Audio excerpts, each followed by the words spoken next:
तो हमने राज्यपाल देख लिए, राष्ट्रपति देख लिए, अब हम देखेंगे प्रधानमंत्री और मुख्यमंत्री। ये साथ साथ हम कवर कर रहे हैं। यही होता है कि सिस्टमेटिक वे से पढ़ना, जिससे आप अनुच्छेदों को काफ़ी ज़्यादा देर तक याद रख सकते हैं। तो हम देखते हैं प्रधानमंत्री। तो सबसे पहले हम देखते हैं अनुच्छेद 74, 75, 76, ये तीनों प्रधानमंत्री से रिलेटेड हैं।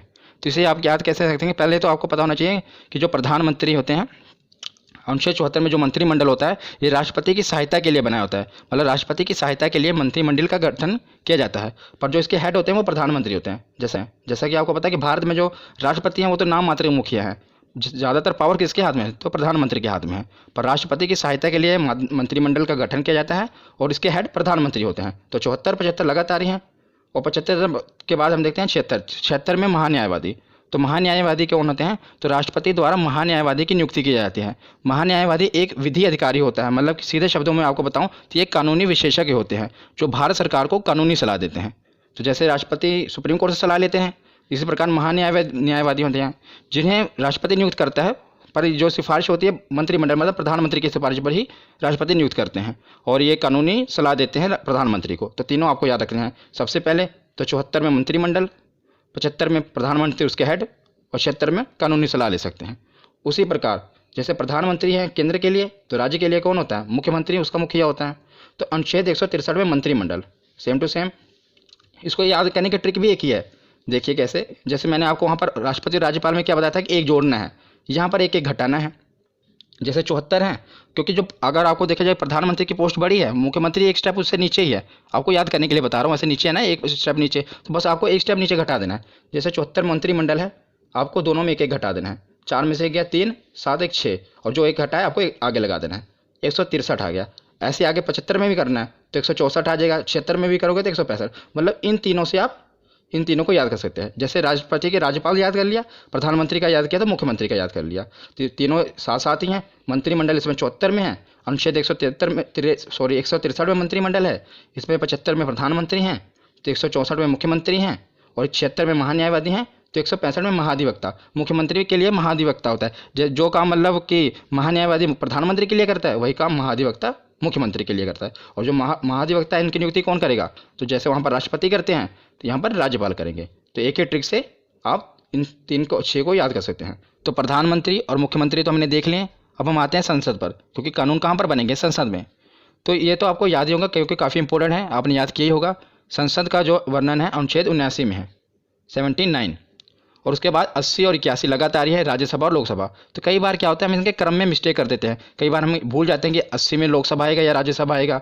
तो इसे याद करना बहुत ही सरल है और इसकी ट्रिक भी सरल है। सा से पहले संसद आएगा, रा से राज्यसभा, ला से लोकसभा, सरल। तो आप इसके क्रम को याद रख सकते हैं। पहले संसद आएगा, फिर राज्यसभा आएगा, फिर लोकसभा आएगा। ये तो केंद्र के लिए होगा।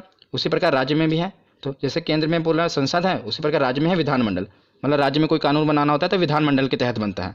तो विधानमंडल, और विधानमंडल में क्या होता है? विधानसभा और विधान परिषद। ज़्यादातर विधानसभाएं होती हैं और बस केवल 6 राज्य ही हैं जहाँ पर विधान परिषद है। मैं आपको बताऊंगा। ज़्यादातर हर जगह मतलब ज़्यादातर राज्यों में विधानसभा है। तो इसे आप याद कैसे करेंगे? जैसे हमने प्रधानमंत्री मुख्यमंत्री को किया, मतलब प्रधानमंत्री एक स्टेप ऊपर होता है, मुख्यमंत्री नीचे। उसी प्रकार केंद्र तो ऊपर है ना और राज्य नीचे। तो इसको भी ऐसे, मतलब टिक बता रहा हूँ आपको, तो इसको भी ऐसे ही घटाना है। 79 है, आपको एक एक घटा देना है। कितना? 9 में से गया 1 8, और 7 में से गया 6, और जो एक घटा है एक आगे लगा देना है। तो 168 वहाँ पर संसद, यहाँ पर 168। एक ही ट्रिक से देखो आप सब याद कर रहे हैं। संसद का वर्णन और यहाँ पर विधानमंडल में।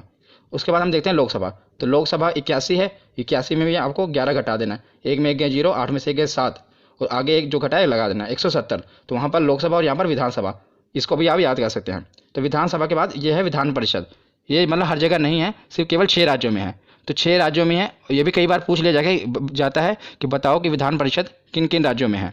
तो इसकी भी एक ट्रिक है। इसकी ट्रिक है टीबी, जुकाम। क्या? टीबी और जुकाम। इसे आप याद रख सकते हैं कि कहाँ कहाँ पर विधान परिषद है।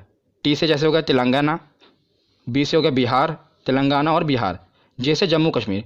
तो ये जम्मू कश्मीर पहले था, लेकिन अब जब से ये केंद्र शासित प्रदेश बन गया है तो यहाँ पर विधान परिषद खत्म कर दी गई है। और ये पूछा जाता है कि किस राज्य में विधान परिषद खत्म कर दिया गया है। तो याद रखिएगा, अब तो केंद्र शासित बन गया ना, तो जम्मू कश्मीर। तो ये आप ट्रिक है, इसलिए मैंने आपको पूरा बता दिया, पर आपको ये भी याद होना चाहिए कि जे अब खत्म हो चुका है। यू से उत्तर प्रदेश, के से कर्नाटक, ए से आंध्र प्रदेश और एम से महाराष्ट्र।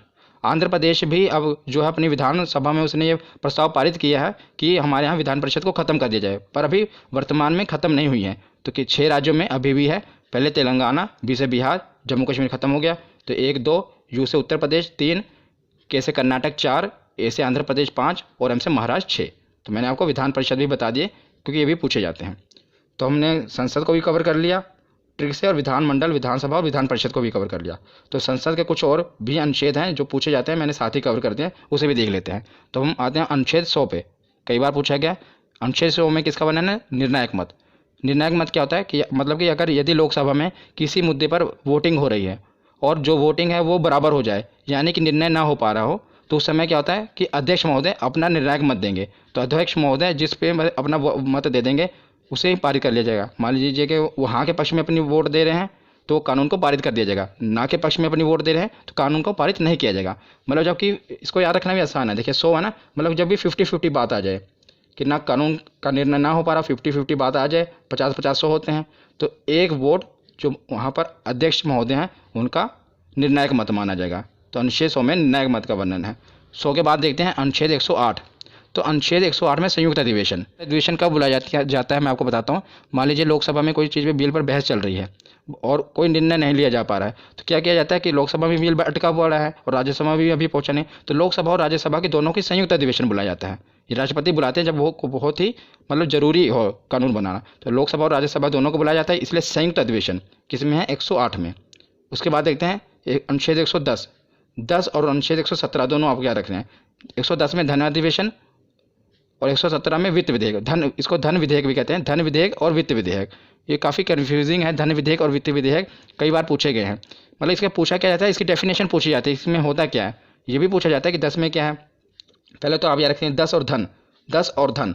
110 में धन अधिवेशन और 117 में विधेयक, धन विधेयक और वित्त विधेयक। तो धन विधेयक क्या होता है? सरल भाषा में आपको बताता हूँ कि सरकार की धन लाने की प्रक्रिया को धन विधेयक कहते हैं। मतलब सरकार के धन जुटाने की प्रक्रिया को धन विधेयक कहते हैं और जुटाए हुए धन को विकास पर खर्च करने की प्रक्रिया को वित्त विधेयक कहते हैं। ये सरल शब्दों में है। और अब मैं आपको थोड़ा और इसको डिफाइन करूं तो जैसे आपको पता है विधेयक 2 प्रकार के होते हैं, धन विधेयक और वित्त विधेयक। धन विधेयक सबसे पहले लोकसभा में प्रस्तुत किया जाता है, ये आपको याद रखना है कि सबसे पहले से कहाँ प्रस्तुत किया जाता है? लोकसभा में प्रस्तुत किया जाता है। और धन विधेयक होता क्या है? जब सरकार को टैक्स से रिलेटेड कोई बिल लाना है, मतलब टैक्स घटाना है, बढ़ाना है, तो उसे धन विधेयक कहेंगे। और सरकार को बोरोइंग यानी कि कर्ज लेना है, तो जो बिल होगा, जो कर्ज लेने के लिए जो बिल पेश किया जाएगा उसे धन विधेयक कहेंगे। मतलब धन जुटाना ही है ना, बोरोइंग करना, कर्ज लेना है। और जो उस कर्ज लिए हुए धन को, मतलब जो भी सरकार ने धन जुटाया है उसको खर्चा करना है, पुल बनाना है, सड़कें बनानी है, तो वो वित्त विधेयक में होगा। तो याद रखिएगा धन विधेयक और वित्त विधेयक ये दोनों साथ साथ हैं। 110 में धन विधेयक है और 117 में वित्त विधेयक है। उसके बाद हम देखते हैं 112 बजट। 12 देखिए, इसको राइमिंग से आप याद सकते हैं, 12 बजट 2 बार बोलेंगे, याद रहेगा। अनुच्छेद 112 बजट। ये भी आपको बजट पता ही होगा कि एक साल का पूरा मतलब जो लेखा जोखा होता है सरकार की, यहाँ पर खर्च करेगी, कहाँ से इनकम आएगी, सब बजट में पेश किया जाता है। मतलब उसमें और 112 के बाद है अनुच्छेद 116। तो जब सरकार बजट पेश करती है तो कई कुछ खर्चे उसमें रह जाते हैं, जो कुछ खर्चों का वर्णन है फिर सरकार बाद में क्या कहते हैं, ये तो नहीं करेगी, बाद में 1 साल के बाद फिर बजट आएगा तब पेश करेगी। बीच में ही बजट से नहीं होता, उसके बीच में ही अलग से बिल के रूप में लाकर संक्षेप में एक बिल पास करा लिया जाता है, जिसे लेखानुदान कहते हैं। तो इस पहले बजट पेश होगा, बजट में अगर मतलब कुछ रह गया, कुछ खर्चे का वर्णन नहीं है, तो लेखानुदान में अनुच्छेद